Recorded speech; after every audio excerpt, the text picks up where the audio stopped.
Tonight the creeps are taking over.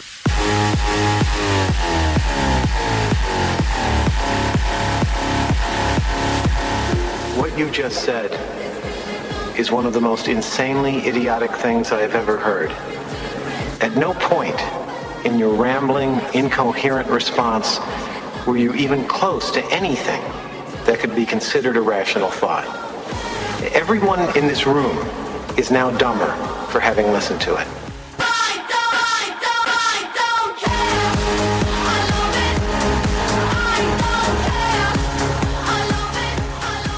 All right, guys, Corrosive Radio on tonight. Brett Eidman in studio. Dan, Nate, last name still don't know. There's a reason for that. Okay. And Brenden. And I'm your host, Brenden. Yeah. Yeah, what's this? I You don't remain- announce yours. I like You to don't remain announce yours. anonymous. Absolutely. I actually feel good tonight. I'm psyched for tonight's show. Are you? I am. Why? What do we got As going on, opposed to Brett? other nights when you hate it and you just dread coming here? I've been really tired the last couple of shows, and Okay. tonight, You're reinvigorated. Yeah, I am. I feel really good. Well, I mean, this show was your baby. That's why you probably feel really good about it. Dear my Lord. baby. Well, then, all right. So that explains the weight loss. All right. Yeah. So yeah, you dropped a show. Yeah. All right. I'm glad you took the helm this week because I couldn't. I mean, I was too tied down to do with the move and everything. Oh, with our theme tonight, which is delusional comedians. That's a good one. That's a good one. But we got a special guest calling in to talk about that. My good friend Bobby Masi is going to call in, and he's a very, very funny, good guy. He performs in Vegas quite a bit, and plus does all. So the just to be places in New clear, York. he's not a delusional comic. No, he's All not right, delusional. But he's going to talk about some As of far his as I know, favorite. I mean, right. Let me tell you something. All the All of them. comedians are delusional, but we're going to try to break it down a little bit to what level of delusion do they go? So is that a word, delusion? Yeah. What degree of delusion they're What under? degree of delusion that they? Okay. Yeah. Now, so but when you're talking about a delusional comic, by delusional you mean they think they're more famous than they really are, or they're more important than they really are. Exactly. Okay. Like there's guys that and I like these guys. I'm not trying to attack them or anything, but we're trying to be honest with this show. We kind of speak our mind, and we're on the internet. We can curse. We can say whatever the fuck we want. Right. Easy there, my virgin ears. Oh my God, I didn't know we were going to be going the F word. Yeah, we dropped the F bomb real John, early tonight. But these guys are good guys, but some of them are go around from open mic to open mic. And they treat it like a huge show, and that's absolutely fine. They're not hurting anybody. Yeah. Then there's some guys who fudge. By the way, that sounds like what my brother does, but he's got brain damage. He has an excuse. Okay, so there you go. But everybody uses it for different reasons. I do stand-up comedy to help me with auditions and to work on material, but I don't like. As far as I'm concerned, I'm not delusional, but. For anybody that thinks they're going to make it in this business, if they don't make it, I guess at some point, they're delusional because they thought they were going to make it. Right.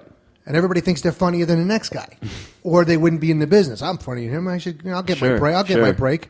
So that's what we're talking about. And some of these guys, like we had Pete DiLorenzo on our show. I don't know how many weeks ago, last month, whatever. No, that was about it was the fourth week of the show, I think. Right. Yeah, we're into 14 weeks. No, actually 16 weeks because we took a 2-week break off. Yeah, 2 week. A sabbatical. Yeah, 2 week sabbatical. So he's not a bad person. I mean, he went off that night when he was on the show. Not a bad. I mean, I met him. I'll take your word for that. But as far as I know, he's not a bad person. But he is in another. You sound like you're convincing yourself of that. Yeah, no, he's not a bad person. I mean, that guy was threatening us, and he was calling me at 4 o'clock in the morning. He's got a long criminal record. Okay, there we go. Yes. No. So to be fair, he does indeed slaughter the infants. Absolutely, right? Okay. Yes. All right. As long as we're aware that that's what's going on. Okay. But he believes in the. He believes he's a humanitarian. Exactly. He's a humanitarian. He's doing the good for society. Yeah. But just killing some babies. But he's in his own world, and he thinks he's internationally known. Right. People come up to me sometimes and say, "Hey, are you famous yet?" They're always like busting your balls. Yeah. I said, "Look, if you have to ask me if I'm famous, then you know the answer already." Right. Well, right. that's not true anymore because the world has become, as far as pop culture is concerned, so segregated. There is no like mega superstar anymore. Right. You understand what I'm saying? I mean, like you and I, we know Lisa Lampanelli, but somebody. Like my father will never know who Lisa Lampanelli no, that's is. a good point. Yeah, I mean, it's not like there's not too many more. There's too many Michael Jacksons left, or Michael Jordans. Someone who sort of transcends the genre that they are in or that they compete in. Yeah, it's the internet. People gravitate to what they like. Right. And people become famous within that niche. Right. You could be a famous internet guy. You could be a famous movie star. And I saw Richard Jeni a couple months before he killed himself. Fantastic comedian. And that night, he tanked. Right. But one of the reasons why he tanked was because the audience, it was a corporate gig. The audience didn't even know who he was. So he could have been anybody. So he goes on with this kind of weird energy, and they just didn't get into it. They didn't know what, like, they said, what's this weird guy doing? Wow. I was psyched because I'm a big Richard Jeni fan. I'd seen him twice, and he was just Awesome. fantastic. One of the best. Yeah, he really was. Just one of these sort of unknown, comedy greats in many ways in terms of, But you're only a celebrity if they know who you are. Sure. Yeah, and Platypus Man ain't going to cut it. Right. That's Exactly. the They were like, this guy's strange. Right. Tom Cotter opened up for him. Right. And he did great. So it wasn't like it was just a bad room. It was just the energy that Jeni was putting out that night just wasn't happening. Right. I remember years ago going to see David Bowie in concert at the Garden. Okay, yeah. And we're standing out there, and then this beautiful woman goes and asks the security guard, I want to go in and see David Bowie. Right. And he says, well, I can't let you in. He says, well, yeah, I'm Cheryl Teagues. Huh. And the guy goes, I don't give a shit who you are. Wow. He Yeah. had no idea who she was. Jeez, really? Yeah, so he said, That's funny. Get back in line. That is funny. And it's just interesting because, like you said, I had a friend who went and saw, I think it was Nine Inch Nails. Trent Reznor opened for David Bowie, and there were so many young fans there that actually left after Nine Inch Nails, opened up. And it's like they literally walked out on David Bowie. And, that's for people that are Bowie fans, or, that would be considered sacrilege. Right. But You're only famous if they know who you are. Right. So anyway, what comedians, other than the aforementioned Pete DiLorenzo, who else do you feel is particularly delusional? I mean, we spoke last week You're about... trying to get a name out of him. No, I'm trying to segue. I mean, I remember last week you mentioned a guy that, was... you sort of had a little bit of a beef with... Right, and the beef started after a disastrous show that we did up in Catskill, New York. Yeah. But the thing is, seriously, I don't really have anything against the guy. I really don't. I don't really care. Did you hear any communication or anything? Yeah, we had words back and forth Really? this week. But it got nasty. But wow. when I wrote my nasty comments back, Yeah. I was kind of like laughing as I did it because I was like, Yeah. So it was like two-year-olds going at it. So I don't really, he said some nasty shit to me. Really? Some of it was true actually, but it still bothers you. Like when you say, "Oh, you 50-something, balding, washed Whoa. up, angry, bitter comedian," Wow. you say, "Well, there's a couple things in here that are actually true." Right, exactly. So go ahead. He described you correctly. Then what? He mentioned like 9 out of 10 things he said was true. Right. But it's So anyway, I went back and forth with this guy. Wow, really? So what? Facebook. What did you just say back? Well, I said, look, I like he was busting my balls about Sure. Saturday Night Live and stuff Right, like that. right. And I said, yeah, for the last few years, I've been trying to get in with him. Who hasn't? I mean, who in the business doesn't? Yeah, It's like saying you don't want to make the major leagues. I mean, he would rather stay at open mic in Albany Right. than be on NBC in front of. Oh no! Wait! So does this guy? See, look, you're successful because you've taken your career as many little jobs you've gone out and done and gotten paid for. You've put your kids through college and you pay the mortgage on your house. To me, that's being successful at what you're doing. Right, but in entertainment, I'm a piece of shit. Right. But is this guy? Can this guy even come close to doing that?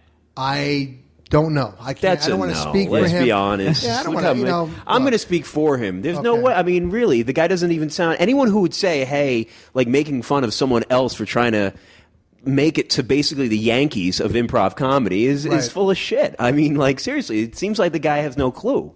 I mean, his claim to fame is that he opened up for Doug Stanhope. Now, Doug Stanhope is a great comedian. Right. But does that matter Even much? though the last time I saw him, he tanked, but that's okay. But Doug's known to do that. Sure. He's not a household experimental. name, but he's a big-time comedian. Right, He's absolutely. well respected. I like him. Yeah, it's funny. That's a good credit. And you know what? I don't take that away from him. That's a great credit.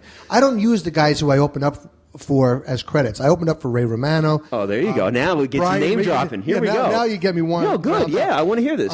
David Brenner, Neil Sedaka. Richard Jeni. I mean, seriously.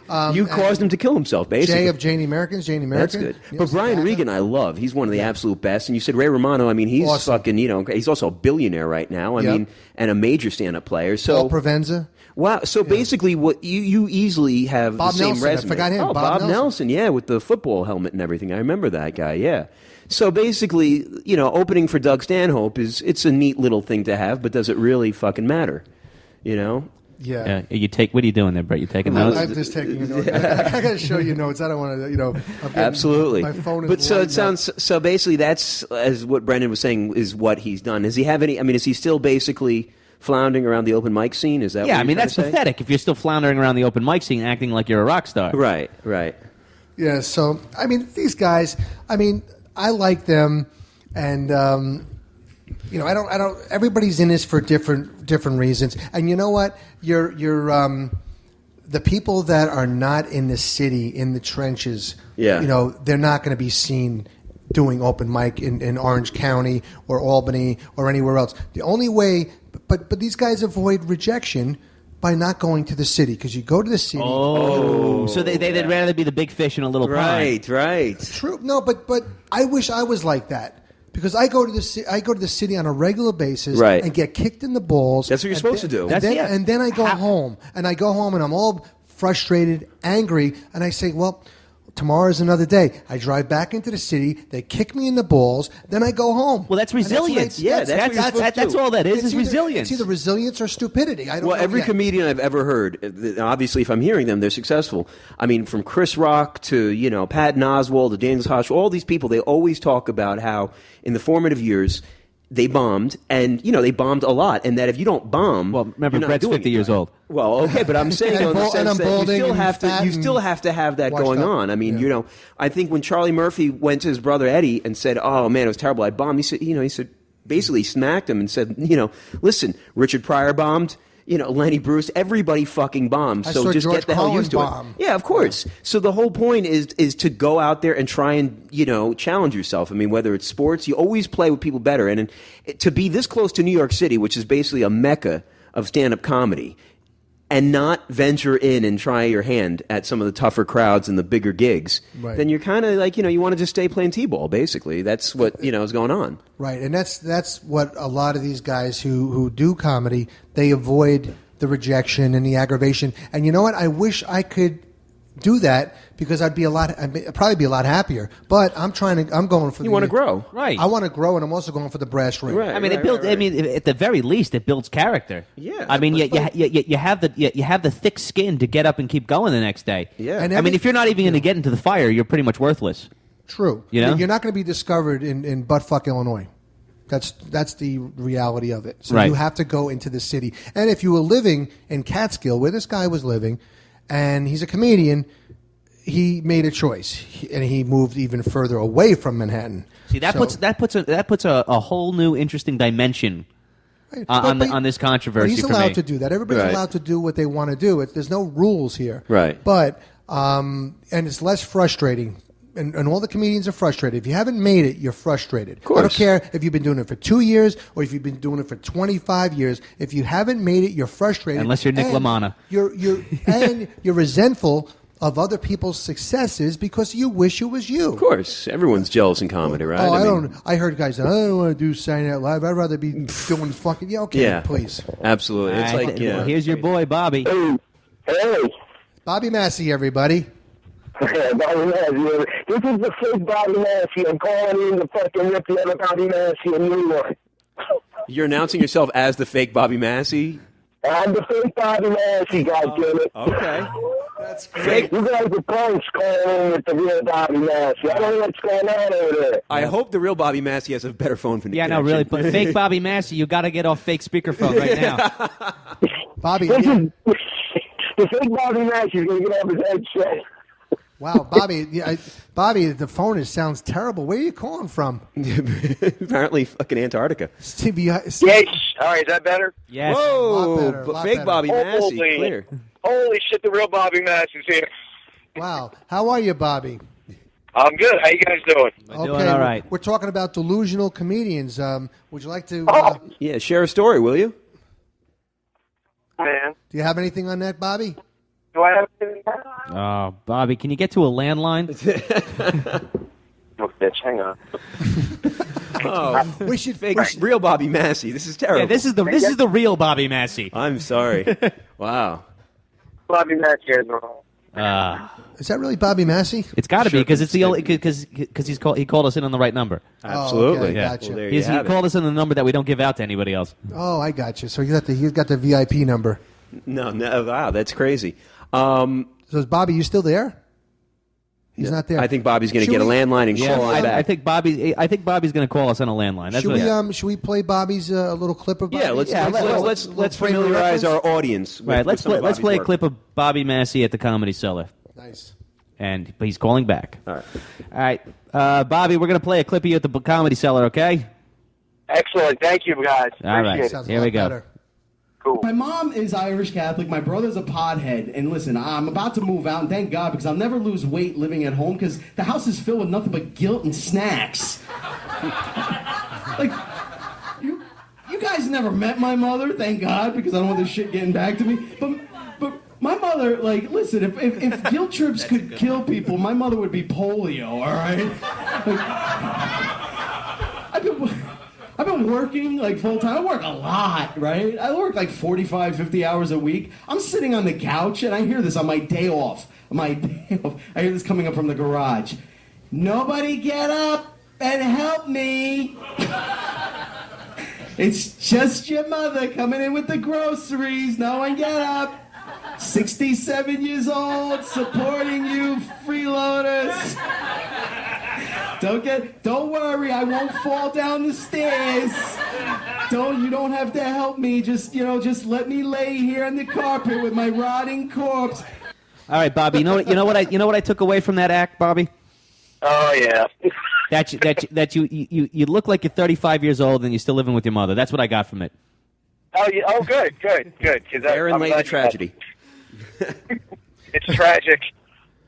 So Bobby, what do you think about delusional comedians? By the way, that's a really funny clip. That's a great set. No, it was good. Yeah, it was funny good stuff. Absolutely, very good. Thanks. Yeah. And hell, I mean, if you pass to the cellar, I mean, already you're, obviously heading in the right direction. So he plays a lot in Las Vegas. And, no kidding, really? Oh, okay. How long have you known Brett? I've known Brett maybe 3 years now, 4 years. That's about right. Yeah. Right. Gotcha. And wink if you're tired of him, you hate him. I knew it. I got it. All right. Loud and clear. So tell us, do you have any kind of, obviously you're in the whole comedy world. What's the deal with some of these delusional comics? Whether you want to name names, that'd be great. By all means. Please. Well, first off, let me just say, every comic to a certain extent is completely out of their minds. Right. All right. So we're all a little bit delusional because, why would you want to go into this business and scrape and scrounge to get 5 minutes of stage time? That's basically nothing in front of a drunk audience at 2 a.m. Valid point. That valid sounds point. great to me. Absolutely. No, we're with you there. But I mean, some of the ones it's like what we're doing on the radio show right now. Exactly. You don't think we're sober, do you? I mean, but let me ask you though. So when you see guys basically selling merchandise way before they have any right to sell merchandise, or Brett talks about some that actually make appointments so for the fans to be able to get autographs. I mean, when you see things like that, it's just got to drive you crazy, especially if someone like you who's actually traveling, who's touring, who's, making a name for himself, right? Yeah, exactly. I mean, I don't know about you, but my DVD taping is going to be in the Catskills in the coming months, and no one knows me, but it's going to be a DVD taping. And, okay. You'll be able to get my T-shirts, my hats. We'll sell Brett CDs, and there you go. some blow-up dolls. We'll sell everything. Anything that can get us a couple bucks, we'll do. Well, it's funny. He makes a joke of this, but there was a guy we worked with, and I'll mention his name because he's not listening. Yeah. His name is Billy Batts, and he's out of. We try to get him on the show, for tonight. but he's too busy. He's too busy doing nothing. No, he's a mover and a shaker. He moves his bowels. He shakes his cock. But he actually put this show together up in Catskill where he said there'll be an autograph signing and you'll be able to take pictures with him and buy his DVD. We're recording a DVD, all this shit. This guy Billy Batts, he's a really nice guy. Yeah. He's just he's one of those delusional comedians. Okay. I met him. I went out to L.A. to visit some friends, and then I did a stopover in Vegas. This was last year, and he saw me online a year prior, and he said, I'm doing a show. I need an opening act that's local to the Catskills. And I answered, like a moron. I need stage time. And he put me on his show, and that was an absolute train wreck. That's a whole other story. But I meet him out in L.A. They come out and do the mic, and I was free on it was like a Tuesday night. And he tells me, he's like, look, I'm coming back to the Catskills. I want to do a show, and I want you to help me book it because you know a lot of people. And, you know, and I ended up booking a friend of mine, Dave, to host it. I put Brett on it and a couple other comics from the Hudson Valley that I'm friends with, and then Billy was going to headline. This is where the delusional behavior comes into play. He got a call from this crazy son of a bitch up in Albany, this freaking nut job, right? And he puts the guy on the show based on the fact that by his word, he says, "Yeah, I'm from Catskill, man. I'll bring people, and you know, if I could just get 5 minutes, that'd be awesome, man. I'd have people there." And we'll, you know, and it'll be great, and it'll be awesome. And I'm like, I'm a really well-known comic up so in he's Albany. really cocky. Right. Yeah, exactly. So, wait, I got a question here. So you're telling me when these comics put together shows, they don't do background checks? Yeah, you know, you'd think just a simple private investigator. You know, I mean, just you know, a Google search. Yeah, like a Carfax. Right. Yeah. This great guy was background arrested. check. Here's his rap sheet. Yeah, but there's one part of the story that we're missing here. When this happened, this guy at the last minute got booked for the show. Sure. I was actually, I think, the only one who didn't object to it. Yeah. Ah, okay. I didn't give a shit. I said, so let the guy go on for 7 minutes. I don't give a shit. Now, and I made it very clear to Billy. I was like, Billy, if you put this guy on, it's going to hurt the show. Like, I put a lineup together. Right. A really solid lineup of people that I performed with. And I know Billy was going to, you know, Billy's Billy. He's going to go up there and do it. It's his show. So I'm like, I don't care about, you know, how he performs. I care about the people I put my name next to. And, you know, the people that I vouched for, so to speak. And this guy calls up. Now, okay, this guy shows up to an open mic that I'm on in Albany, and I'm doing a couple mics to warm up for this show on a Saturday. It's a Thursday night. This guy goes on stage. He's the first comic on stage, all right? There's a retirement party. A guy just left the state. He's working at the state capitol. He's got like 8 people there. They're celebrating. They have a great time. This guy goes up there and totally just shits the bed. Just totally, that's the best way to say it, right? Now half the audience, the open mics, you're lucky if you get more than 10 people. Right. All right. This entire 2-table section of people that were there to celebrate this guy's career just up and left, right in the middle. He walked the room, basically. He walked all of them out, huh? Oh, yeah, and he was the first one on. I had to follow this guy. So you played to an empty room, basically, thanks to this guy. I was like that first train that goes across the tracks after a train crash. Oh, God. Right. You're just like, oh, no one wants to be here. Did the wait staff enjoy your routine or what? I mean, you know. Oh, I had a good set, but I mean, you know, for the other comics, I was working on. You had a good set because nobody booed. Right. It was that. Yeah, of course, there was nobody there. Right, yeah. You know, so now, all right, so that ends. I leave. I'm like, I can't believe this guy showed up and derailed on Mike. Friday afternoon, I get a phone call from Billy because he's flying in. Hey, I got this call from this guy. It's the same guy, but you know, it's the same guy. This kid Jay, and he's. I'm going to put him on because he says he could bring people, and I'm like, Billy, I booked this whole show for you, man. I got a solid lineup. You're gonna get on stage, and the crowd is gonna be awesome. Right? Okay. They're gonna love us because I trust everybody that's going on. He puts this kid on. Mm-hmm. This kid that may or may not be Jason Smith. Right. Oh no! It's definitely the fake. It's his alter ego. Oh, it's the fake Jason Smith. Jason man, Smith. I've been hearing bad things about that guy. Go ahead. Well, in his defense, I mean, he did open for Stanhope, so that kind of, like, you know. Well, there you go. We talked about that before. Right. Yeah, and I met the governor one time, too. Yeah. It's like the Bundy line about the man who met Andy Griffith. This is great, yes, but go ahead. So go ahead. Okay. He goes up again. Okay, so the first comic goes up and does okay. And then he goes on, and I'm like, we got to get him on early because if we're going to recover the show, I'm not following him. I'm going on 4th. There's no way I'm following him. You put me up after him. Yeah. I know, Brent. I'm sorry, man. It's like, all right, dude, you know, I put you on the show, so you're going next. And so this guy goes on there, and Brent had 2 rows. We had like 50, 55 or 60 people. It was a small crowd, but it was a small room, so it looked and felt good when you got there. Right. And Oh man, the first 2 rows in the middle of this guy's set. Get up again. I can't make this shit up. Now, all of this gets omitted when you hear other conversations of other shows that people have been a part of. They never talk about this. Right. They're never humble. They would never. If something really bad happened in my career on stage, I wouldn't brag about all the greatness all the greatness that. Oh, it's freaking awesome. I got all this material. It's amazing. I should get a deal. And then meanwhile, you're telling this to people that are like, jerk off. You just fucking ruined like back-to-back shows and a paid gig from a guy from L.A.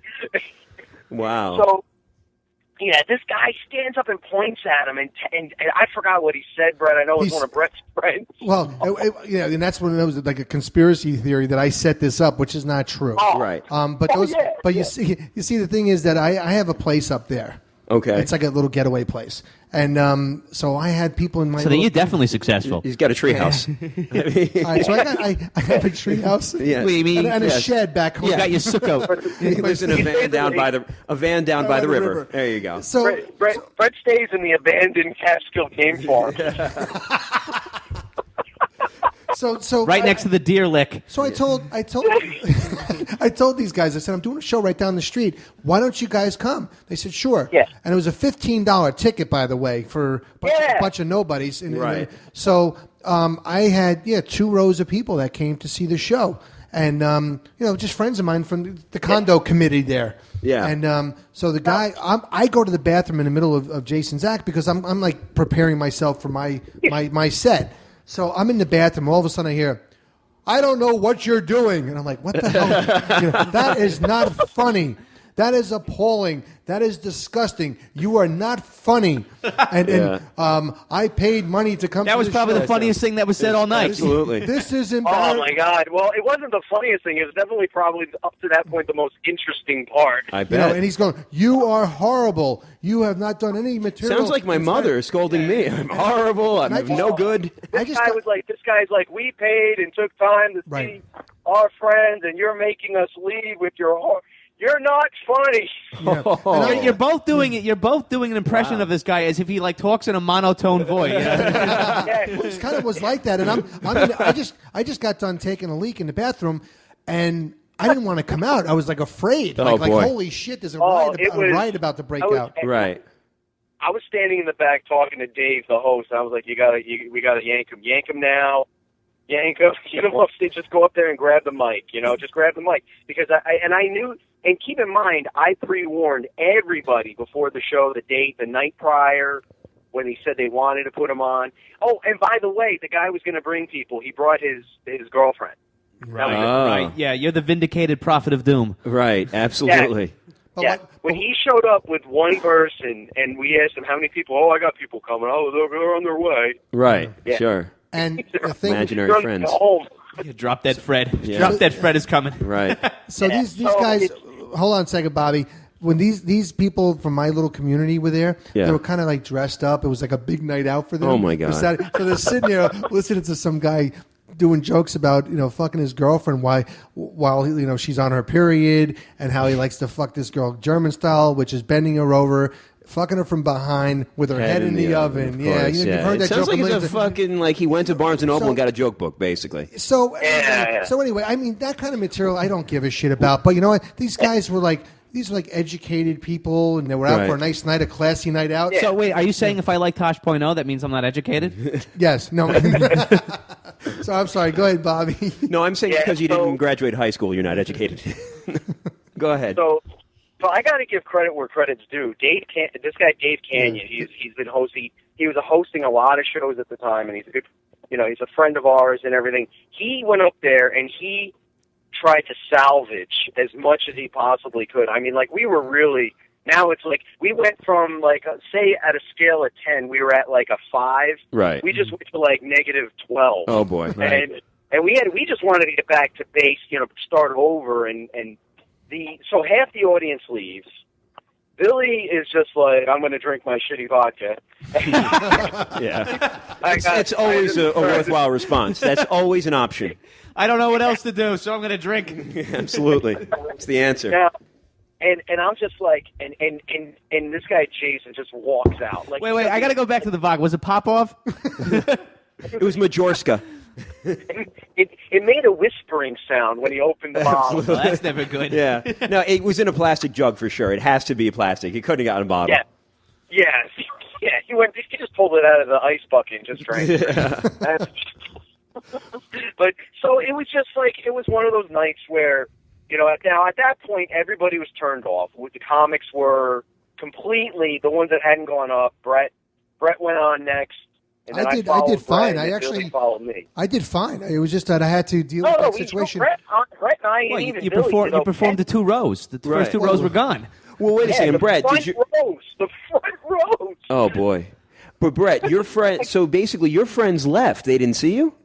My friends, well, some of them, a couple of them stayed. Yeah. But yeah, my friends took They were off. standing near the door waiting for Brett to leave. Oh, okay. Then finally, they kind of basically got it back in. They paid to see me, right? And they left. They didn't even see my act. Yeah. So then I have to deal with them in the community, and I apologized to them. I'm really sorry, and I said, look, this guy really wasn't booked to do the show, but he's a local guy, and we didn't know that it was going to bring the whole show down.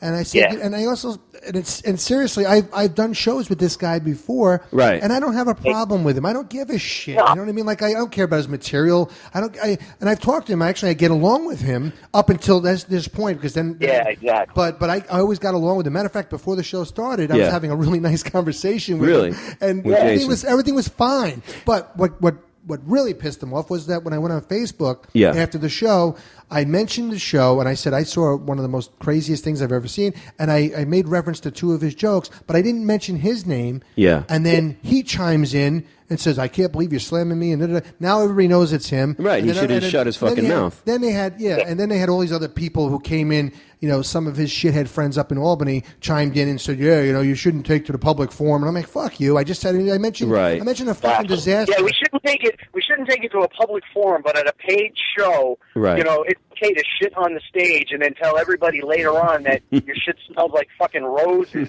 on other radio shows and other programs. And then you have to talk about, listen, you guys definitely hit a nerve with this show. You can tell. This is like, because I set this show up 2 months in advance. Right. And so I had a lot invested. I had friends coming up from Newburgh, driving 45 minutes, and it's like, it's just so nerve-wracking that, it's one thing to have a bad set and you had a bad night and, you may have had some hecklers or a guy got up and left. That happens to every comedian at one point, okay?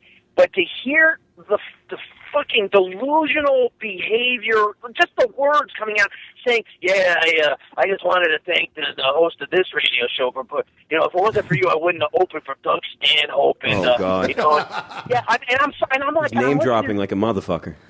Bobby, I got to interrupt you for 1 second here because it's something that we forgot to do. If you'd like to comment on anything we're talking about tonight, or if you're Jason Smith and you're angry, you could call 201-580-3712. We'd love to hear from you. Bobby, back to you. All right. So, just hearing look, I'm not gonna say I'm the best comedian ever or I'm a headliner. This guy actually has been doing this he's probably been doing it on and off longer than me. Right. But you don't go on there and tell people you're a headliner when everybody, this is the kicker. The kicker is he's on another radio show, and the guy that's hosting that show was the host from that fucking night. And how do you not say something? Like, how do you not say, and I got a bone to pick with this guy, and I didn't want to bring his name into it, but that's know fine. What? We did. Jason Smith, go ahead. No, we're placating this bad behavior. Like, there's no base of reality. The bottom line is when you do behavior and you act like this in public and with other people, you cut your own throat. You'll never get booked in real shows. You're just going to end up where you are right now. Well, that's definitely like a comedy faux pas for sure. But let me ask you something, Bobby. Is what Brett did fine? Like, in the world of comedy, is it okay to kind of comment on an act that preceded you? And I know you didn't blast him or anything, but say, hey, I'm really sorry about that. I'm just curious. So, because, I'd like people are interested in the whole world of stand-up. Is that considered like a fucked up thing to do, to get up and say, hey, I'm sorry about that? Or, like, should you just not comment on anybody that was on the stage before you? Well, first off, let me just start by making a public announcement saying that Brett's a fucking jerk. And that goes without saying. If Brett did it, it was probably the wrong thing to do. But I just want to get your opinion on it. And I'm delusional. Would you do that? I'll be honest with you. Yeah. If we had to relive the moment, relive that, and Brett said, "Hey, I'm about to put this on there," and asked me my opinion, I would be like, "Dude, wait till tomorrow, or wait a couple more days, cool off, a little bit." Because the problem is like, and even right now, like the problem is when someone gets heated, they start saying things, even though they may be true. Again, the one aspect that I always wanted to like follow up with previous careers is the business side of it. If it's almost like what our moms used to say to us: if you got nothing, good to say about someone, don't say it. Right. I totally disagree. Yeah, I'm with you, Brenden. Because yeah. you don't know who you're going to pass on the way up the ladder and on the way down. True. All right, and also, Bobby? Let me just say this: when I wrote that on Facebook, I wasn't angry actually. I was just trying to look because I like to write things on Facebook to get a reaction.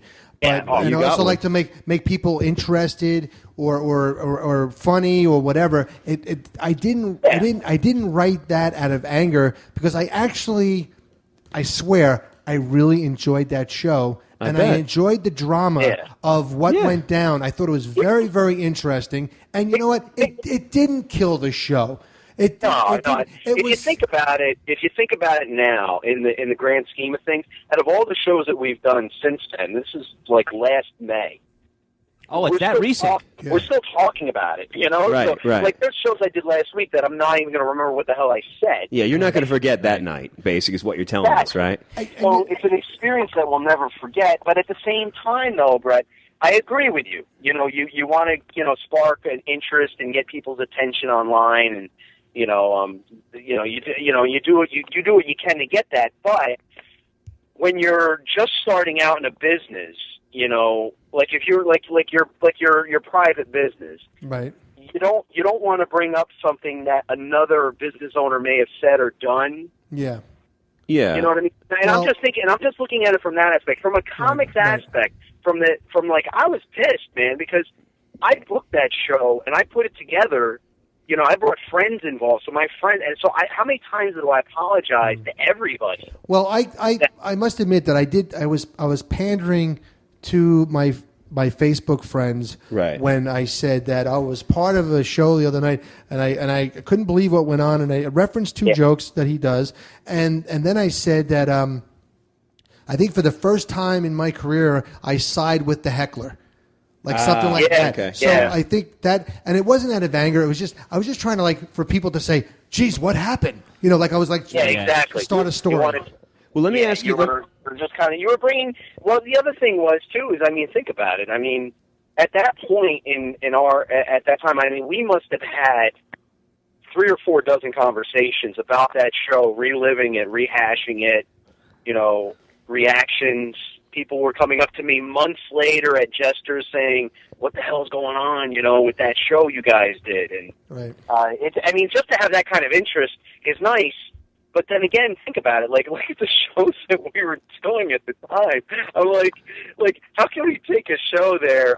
Granted, a show is a show. You want to put your best foot forward, but man, Well, all right, I got a question here, though. Yeah. Because you're always hearing that nothing is taboo in the world of comedy. Right. Except when it comes to comedians' bruised egos. Oh, there you go. Very good point. Yeah. Yeah. And it's like it's okay to make fun of everybody else. But not me. But as soon as the light shines on you. Yep. Well, let me also ask you this, too, just to play devil's advocate.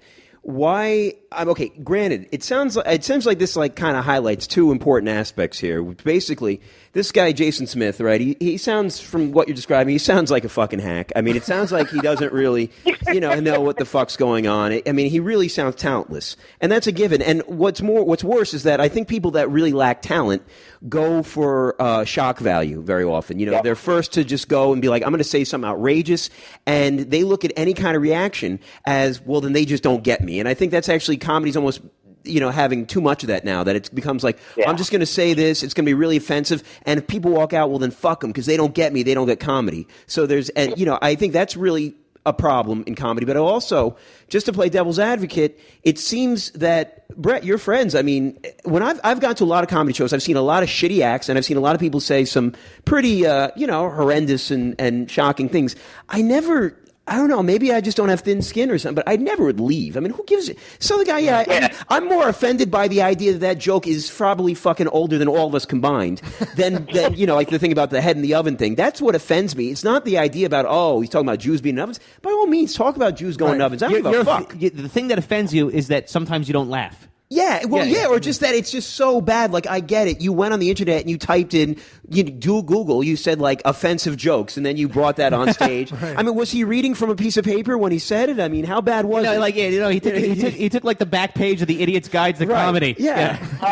He talked about, like, getting a blowjob from his sister and bullshit. Like, I wrote that. Now you got me. I mean, come on. I mean, listen. That's A material. He's in the wrong business. He should be writing soap operas. Yeah, really. I don't know if she's hot or if she's available or if she takes PayPal, but he was talking about like things that were. I mean, it didn't elevate. I mean, there's different ways of getting the audience on your side, and like elevating them, to your, bringing them up and like kind of like teaching them a little bit. Like, this is like your thought process and kind of, getting them on your side that way, or going to their level, or bringing the level even lower. And I think that's, kind of like the three cases that happen at most shows. Right. Bobby, that's the first joke I've ever heard with the word PayPal in it. Yeah. By the way, Brett didn't hear anything you just said. I'm laughing. Because he's too red right now. I just love that PayPal. She take PayPal. Brett's be like, can I use that? That's fucking great. Absolutely. Nice job. That's awesome. So, it's like it's just because we hit a nerve with comics, and you're right, man. Like, comics are neurotic, sensitive pieces of shit. I mean, I'm serious. I mean, everybody is. We all we sit in a room, we write this, we think something's funny, and then we go up on stage, and we're so vulnerable at that point. Why though? I don't understand that. I mean, most comics are they grew up being the class clown, right? They knew they dealt with. No, not anymore, man. I mean, like Brett, maybe. I mean, but not a lot of us. Not a lot of the young ones. We don't have. Not a lot of us have the bone structure to fall back like Brett had. But I don't think so, man. I think more common. Like, think about the generation. I mean, we're all a bunch of pussies now. Yeah, and it's like, yeah. We are. We're all ultra sensitive. We're all like, super liberal and like, like for the most part. I'm not saying everybody is, but like most comics in New York are super libs. Like, they're all pro, like everything, that's like the big thing in the moment. And I think people take it too far. It's like, and I think that may have, I have a lot of time to think about this shit because I live at home. Right. Mom, and the mom does the laundry, and you don't got to worry about dinner. No, come on, dude. I know to put the colors separate, and absolutely. She, it just doesn't make it doesn't like our generation, like even my generation. Like, and I know I sound like it makes you sound old as fuck, but the newer kids coming up, they're so fucking sensitive. Yes, they are. They're all little faggots, and I can't stand it. I know, these cocksuckers. I mean, all they do is blow each other and cry. I've heard that. Horrible. Right, and how is that funny? How can you tell me a viscerally funny joke if that's the way you are? I know. I don't know, man. I mean, let me ask you guys this. So for both Brett and Bobby, what is your opinion of like a lot of the alternative clubs that sprang up in like the late 90s? Because I remember Bill Burr, I think, wrote a piece, it might have been in the Times, it was something, but he basically was blasting a lot of the quote unquote alternative comedy venues and talking about how real comedians need to go out on the road. They need to get booed off the stage. They need to get into fights. They need to hear, you suck from some guy in Alabama. Yeah. It's like that's what they need. They don't need this friendly, Brooklyn hipster environment where everything that you do is funny and that everyone's just like supportive. It's just, he said that in his opinion, it was killing comedy. So what do you guys say to that? I think that, well, you want me to answer that first, Bobby? I'll Yeah, go ahead, Brett. Go ahead. I think it's good that they have different places for different types of comedy because there was a time, and it still kind of exists, that they're looking for cookie cutter comics for like the comic strip, like they like a certain time. They don't want a comic to go in there and do characters, or maybe they don't want them doing impressions. They want a certain amount of black comedians, a certain amount of white comedians, and it's like it has become so like.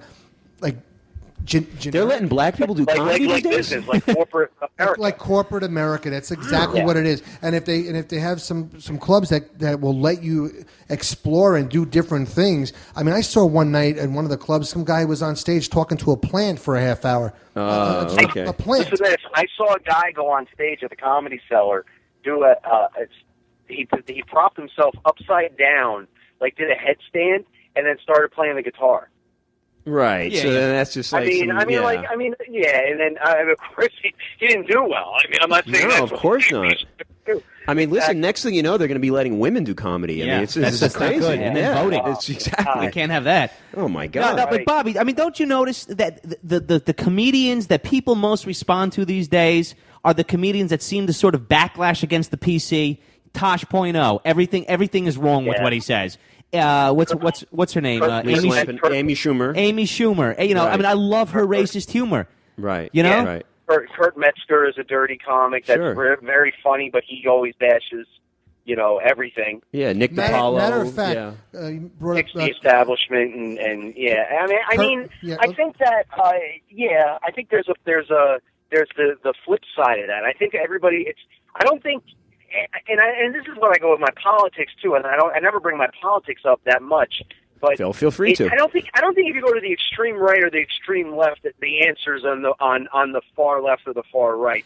It's got to be a balance somewhere. No, see, I think you're thinking about it all wrong. The answer is reality. People respond to reality. You understand what I'm saying? People will respond to Brian Regan, who's a clean comic, because he's talking about real things. I don't know, but see, here's the thing, though. Even though Brian Regan is one of the cleanest comics out there, he's also one of the funniest. Yeah, he's great. I've seen him a number of times. He's very funny. I think that's the ultimate rule right there. If you're funny, it doesn't matter. Yeah, absolutely. Hey, you gotta be funny. I mean, if you're just going up there to say, you're banging your girlfriend on her period and her head, I'm doing her doggy style, her head's in the oven. It's Jason Smith. Yeah, I mean that's it's. I think it's a funny joke, but I think in the context that he delivered it with, I think it really has to do with the craft. But I think it's got to be funny. It's got to have its place, and that's the art form. I believe Bill Burr was a little accurate in saying you do have to get out and have other experiences in other clubs and venues. Right. And I think too many comics go to, I'm going to do an open mic at the same bar with the same people every week, and I'm going to kill it. Yeah. And then they go and then they go and they do a CD and with a clown makeup on, and then they put a video on YouTube. Right, and don't marry the Jew. Yeah, I mean those guys are horrible. Yeah, I mean, let's be honest. They attack an Asian, and it's just. And next thing you know, they're going to try and get on SNL, which for some reason, and then they release a horrible dance song. Terrible, delusional people. I'm telling you, everyone. But so other than Jason Smith, middle-aged bald fuck, and Pete DiLorenzo. I mean, what other guys do you know of? Billy Batts, we talked about. Jesse Gambino. Jesse Gambino, yeah. Do you know Jesse Gambino, Bobby? Oh my God. Yeah, we hit a nerve there too. Jesse Gambino, what's his problem? He's another fucking talentless hack, or what's the deal? I don't know, man. Listen, I don't know what the guys. I don't even like his name. I just heard that name. It sounds stupid. I don't like Jewish, it. by the way. Oh, that's even worse. Yeah, he's like a Eugene, right? One of those Jews who tries to be Italian. That's just depressing. Yeah, his real name is Gambino. Yeah, it's like Robert De Niro in every movie. Wait a minute, Bobby. You said his real name is Jesse Gambinowitz? Yeah, Gambinowitz. You're kidding me. Oh, my God. Holy Jesus. Wow. You know what? All right, there's certain cases where you have to kind of, look, the guy that talks to himself on the freeway overpass, yeah. You don't want to fucking stop and have a nice conversation with the guy. Just go past. So, Yeah, so, I mean, some of these guys, they really try, and they really they in their own head they think this is real and stuff. And I did a show for Jesse, and he had me there like 7 or 8 hours before I would go on stage. You know, because he said, "Yeah, you get there early and this and that." Holy shit! And I got ran up to the Catskills. Wow. I was supposed to get paid, never got paid. That's the worst. He told me that there was going to be, I don't know, 1,500, 2,000 people, whatever. 4 people showed up. So this fucktard owes you money. He owes me money. Yeah, well, that He owes him money? No. Worse enough, he owes him time. Right. I blew getting even if Brett got $50 for the You day, blew what a does what? that break down to? $4 an hour? Yeah. Yeah. Gas, I mean- tolls, No, it my sucks. time. I also left a family event to get to Oh, the that fucking does gig. suck. They had a band there, huge lights, sound, everything was like perfect. It was at Kutcher's Hotel up in the Catskills. He rented out the whole damn place. He had security, all kinds of people there, and I'm there going, holy shit, this is going to be a pretty big gig, you know? Sure. and then 4 people show up. Just so you, Yeah. Just so you guys know, Jesse invited me to a show to do a show, and what he tried to get me, because he was trying to get me to do a show. I haven't done any of his shows ever, Right. and he messages me. I can't even believe he says this. He goes, "You should come to the show, man. You should do this in a couple weeks. We're gonna have Governor Cuomo there." Oh my God. He's going to show up to that shit. Actually, if it's Governor, I said, "Who are you gonna have there, Mario?" yeah, right. Well, Yeah, I mean, actually, if you- Mario Cuomo, I actually was if at a you wheel party him with. in from the Yeah. hospital. Yeah, I mean, Yeah. you know, that's hilarious. But I think to a point, every comedian, the ego, if you don't keep it in check, if you don't keep yourself based in like some sort of reality, like if you're not brought down to earth every now and then, your ego can go out of whack. You can get a little too big for your britches, so to speak. see, that's what I don't understand, though. Is you get a little out of line. But you know, like I don't know. That's just beyond irrational in the sense that it's like I could understand the opposite of someone who's not getting a lot of laughs, thinking, "Oh man, I suck. I'm terrible." They get borderline suicidal. Yeah, exactly. But I mean, somebody like these guys you're describing. That's not to say that they could be overcompensating too for that. I mean, Yeah, I mean- could be, they could I mean, look, when I was unemployed, I was up till 5, 6, 7 a.m. writing material and coming up with stuff. Right. And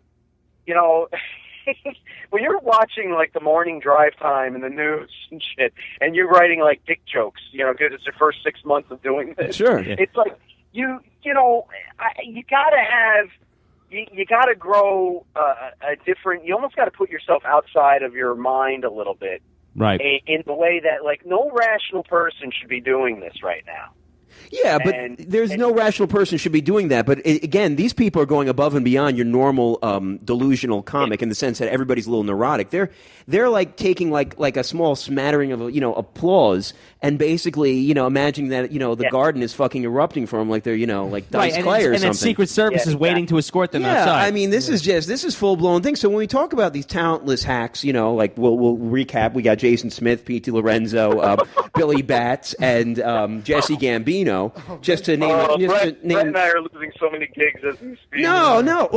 For like What kind of 4 shit gigs? people. Yeah, exactly. I mean, if anything, Bobby, it's we but just- according to you guys, these gigs don't pay anyway, so what the hell do you Absolutely. care? We're saving you money. I mean, this is what it comes down to is that, besides, I think comedy needs a little bit more of that. I respect that there's a certain, brotherhood amongst comedians and everything. But Yes. let's be honest. You see guys go up there. I mean, you're, let's say, at the Cellar or at especially some of these other places like open mics. You see guys go up there and you're probably like, listen, they just don't have it. Like, you should go up to them and be like, listen, just retire. Just don't do this. But they have a right, if it's an open mic, they have a right to go up there and they have just as much of a right to go on stage as anybody else. Oh, I Absolutely. get that. But you get have that. a right to talk about how shitty they are. But Exactly. I gotta say, but you gotta keep in mind too that some of these people that we mentioned, it's not like we only saw them one time. We saw Right. them over the course of 2 or 3 years. And you saw a they're pattern. up here, there, and they're just, and it's the same. No, it's shit clear they over and suck. over. We get it. Yeah, I mean that's No, I'm not just saying. But for someone to show up and do an open mic and be bad one night, I've eaten my own cock many times Sure. on a stage,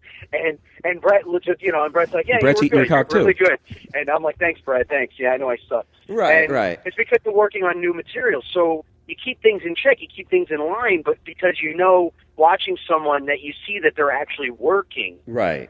There's other people that are going up there, and you can clearly see that they're not putting the time in. Yeah, And they still that's a have fair that point. That's a fair point. Yeah, absolutely. Wow. There's an enormous amount of resentment. Like when you see an ad in the paper for a comedy show and they didn't ask you to be part of that show, you feel like, and if you're not working that night, you feel like, oh shit, I wish they asked me. You know, and there's all that. So when you hang out with these guys and all of a sudden they put together a show and they don't include you, you feel like, oh, what the fuck? I got to ask you though, is there anybody in the industry who does what you do who's sort of above that kind of feeling? Who's above that? I think honestly, if you stay busy enough, if you got the means to do it every night and to be on stage all the time in the beginning, then you're too distracted to think like that. Right. Yeah, I don't think you have the time to even worry about this stuff. Right. Okay, yeah, if your book's, I think, solid, honestly, to be completely honest, I blocked all these guys that we mentioned tonight. They only see me in the chat room or whatever, or in the chat, I am and shit, but they don't see anything I post. I don't want to hear any of their comments. I got no time for that. Right. Yeah, you don't want to surround yourself with losers. Yeah, I mean, it's baby talk. That's basically what it is. Yeah. Yeah, it's a waste of time because I could be sitting, doing something else. I could be masturbating. I could do anything that's more productive. That's good, yeah. That can help me at that moment. I'm doing that now. Right, yeah. In fact, I'm doing it for him. Exactly. He's helping me out. I'm doing it now. But I finished 3 times. So Bobby, do we have anything to now worry about with these guys that we mentioned tonight?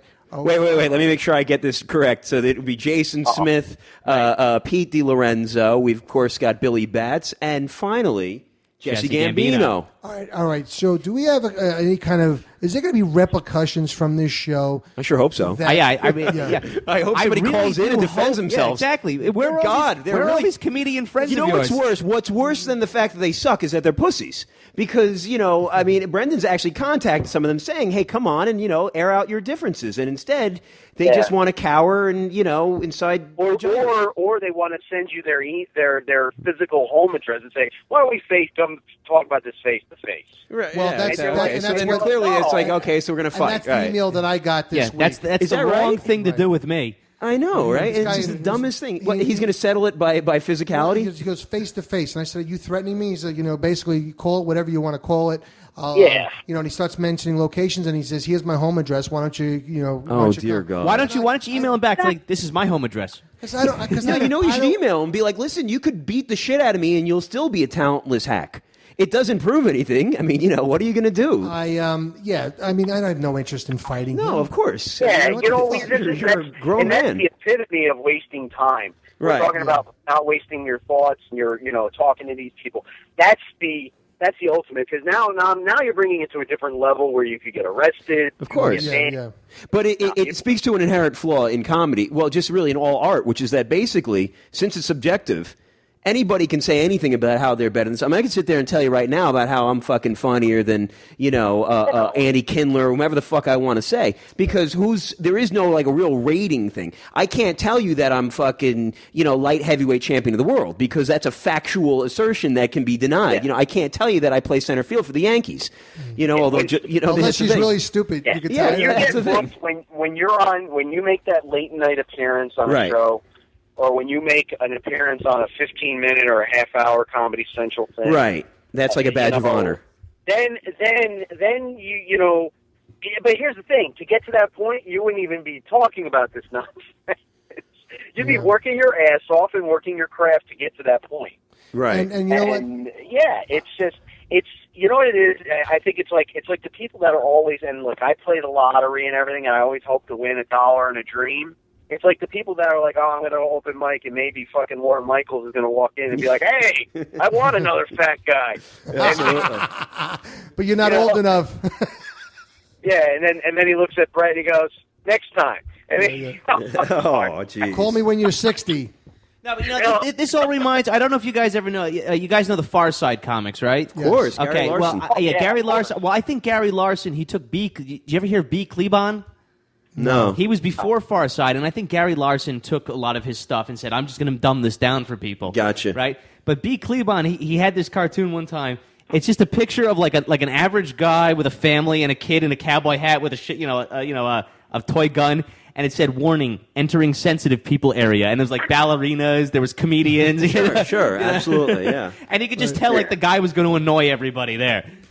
I mean, that sounds like what we're talking about here. Yeah, a little bit. Yeah, I think and I think there's other people on that are, hopefully listening, and hopefully, you'll touch a nerve with somebody that may have thought these things, and maybe we changed a couple minds, but that's too hopeful. There's people, hopefully, like those people are hopefully sitting in a bathtub and holding a toaster right now. And, no, that's wrong. But, but you know what? I don't know. I don't wish any ill will against anybody, man. I just want. I put some people on a nah, man. I'm done with that shit. I got no time for that. I just want to masturbate, have a chocolate bar, go to bed. Right. But not necessarily in that order. Bobby, Sometimes at the same time, it's multitasking. Yeah, you got two hands. Well, I'll tell you, I've come to the terms like not that long ago that I'm going to base my comedic relationships on what kind of person that they really are, and I don't give a shit what they do on stage. It doesn't matter to me. They're doing their thing, I do my thing, and all these guys that we mentioned, I have no problem doing shows with them. Yeah. None of that stuff. Oh, does that mean we're coming? No. Go ahead. Sorry. Dan and I were doing something we shouldn't have been. Absolutely. Get your hand off my leg. Brett let one go. Absolutely. Listen, a shout out, Corrosive Radio for reasons. A shout out to Walt at Jester's Comedy Club up in Chester. Yeah, Walt. Absolutely. Where's Walt? I just saw on my phone that he tried to chime in a couple of times. Really? Did he call in? Walt at Jester's in Chester. I think that's where it is. It's Monroe, New York. Yeah, it's right off of 17. To be fair, that's kind of where the fake Pete DiLorenzo might perform. Something like that. Listen, if you guys want real, you talk to a diehard Mets fan. It doesn't get any more real than that. Oh, dear Lord. Oh, boy. That's a whole other show. Absolutely.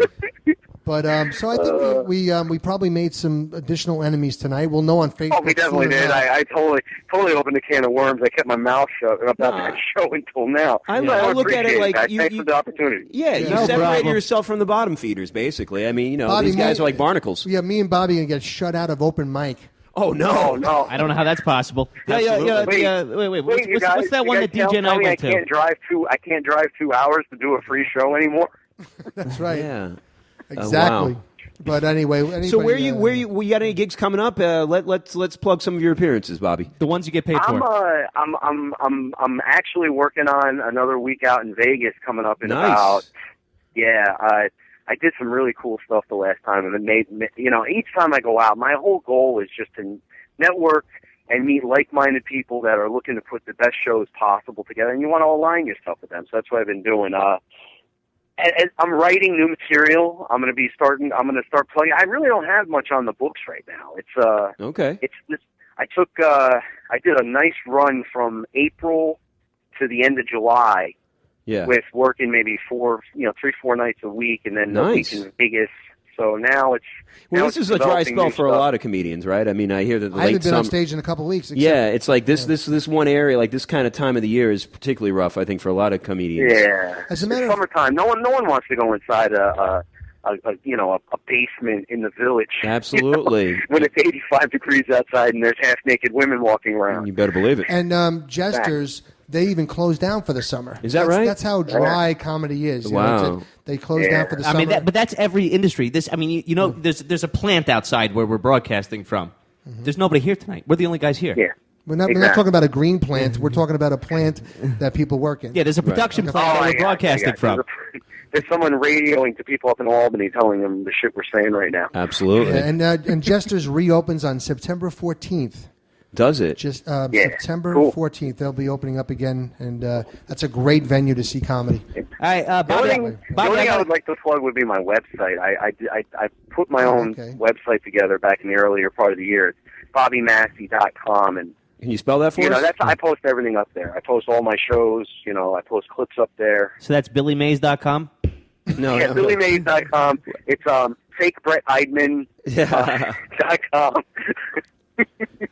Now, BobbyMasi.com. That's all I would want to plug. That's all right. Oh, and by the way, if you do go to just interrupt for 1 second, just with Jester's, I'm just giving a little plug at Jester's.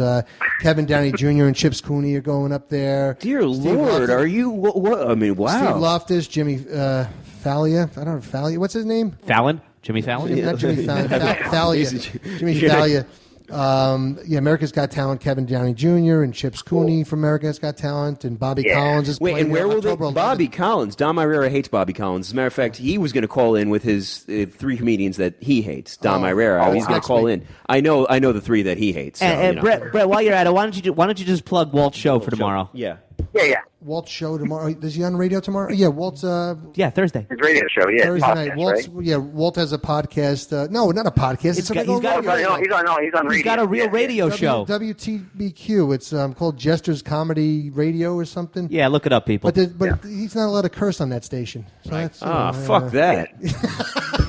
Good Lord. Fuck that station and fuck Walt. Yeah. Oh my God. But, and like his partner's like a real estate agent, isn't she? I don't know who was partner. Yeah, no, it's a real estate agent. I'm sure of it. And it's abroad? It's abroad. Holy jeez. Good God. Wow. All right. Well, You guys, I'm gonna jump off. I got to be up early. All right. And, Well, thanks for calling in. It was good stuff, funny stuff, and we'll all look for you for the Vegas thing. How dare you leave That'd this be good. conversation? We're supposed to say thanks for coming on. Yeah, I know. You're insulting us, and now Exactly. you're bruising our egos. Exactly, man. I knew it. Listen, I gotta I'm get a out of this mover and radio shaker, gig. All right, Oh, I boy. got gigs coming out of my.